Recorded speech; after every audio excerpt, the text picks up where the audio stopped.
আসসালামু আলাইকুম।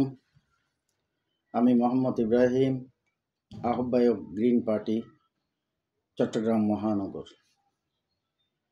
অনেকদিন পর আপনাদের সামনে আমি উপস্থিত হয়েছি একটা ভিডিও নিয়ে, যার বিষয়বস্তু হচ্ছে বর্তমান বাংলাদেশের রাজনৈতিক পরিস্থিতি।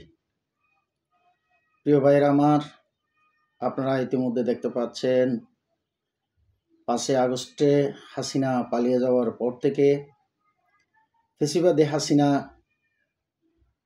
এবং তার পৃষ্ঠপোষক ভারত বিভিন্নভাবে বাংলাদেশ এবং বাংলাদেশের জনগণকে নিয়ে ষড়যন্ত্র করে যাচ্ছে একের পর এক।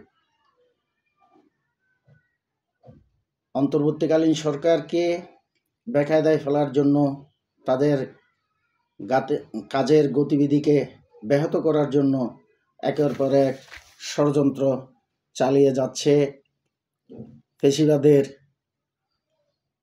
পৃষ্ঠপোষক তথা আমাদের পার্শ্ববর্তী রাষ্ট্র ভারত। প্রিয় ভাইরা আমার, ভারত বাংলাদেশের জনগণকে ভালোবাসে না, বাংলাদেশকে ভালোবাসে না। ভারত তার আধিপত্য বজায় রাখার জন্য তার পুতুল সরকার ফ্যাসিবাদ, পালিয়ে যাওয়া ফ্যাসিবাদ হাসিনাকে লালন পালন করে যাচ্ছে। তার মাধ্যমে ফ্যাসিবাদীদের দোসর যারা ফ্যাসিবাদী আওয়ামী লীগের নেতা কর্মীরা রয়েছে, তাদেরকে দিয়ে বিভিন্নভাবে বাংলাদেশে একের পর এক বিশৃঙ্খল পরিস্থিতি সৃষ্টি করে যাচ্ছে। ইতিমধ্যে পরিলক্ষিত হয়েছে ইসকন লীগের মধ্য দিয়ে আমাদের একজন প্রাণপ্রিয় মুসলিম সাইফুল ইসলাম আইনজীবীকে হত্যার মধ্য দিয়ে তাদের ষড়যন্ত্রের বহিঃপ্রকাশ উন্মোচিত হয়েছে।